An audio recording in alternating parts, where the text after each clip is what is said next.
Point stratégique en Méditerranée orientale, Chypre est scindée en deux depuis 1974.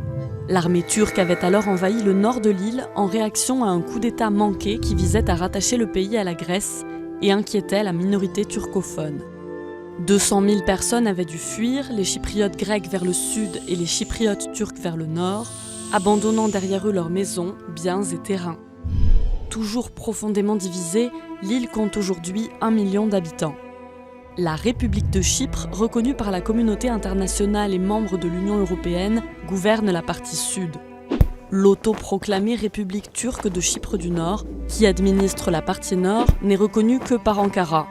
Une solution de paix consisterait à créer un État fédéral composé de deux entités. Mais des clivages demeurent, comme l'épineuse question des propriétés spoliées. Dans le nord, des propriétés et terres chypriotes grecques sont désormais occupées par des chypriotes turcs, des colons turcs ou des étrangers. Dans le sud, le gouvernement a attribué les maisons de chypriotes turcs à des réfugiés chypriotes grecs. Autre point sensible au cœur des discussions, les ajustements territoriaux et la sécurité.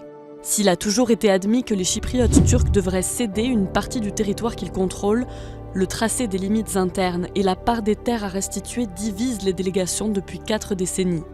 30 000 soldats turcs sont d'ailleurs déployés sur l'île et cette présence militaire est vue comme l'un des principaux obstacles à la réunification. En 2003, les déplacements internes ont été facilités, permettant aux chypriotes de chaque communauté de traverser la ligne verte, zone tampon démilitarisée contrôlée par l'ONU.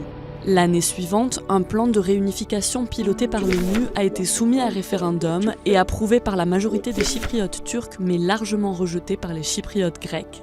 Chypre a ensuite rejoint l'Union européenne, mais tant qu'aucun accord de paix n'est conclu, la législation communautaire ne peut s'appliquer qu'à la partie sud de l'île.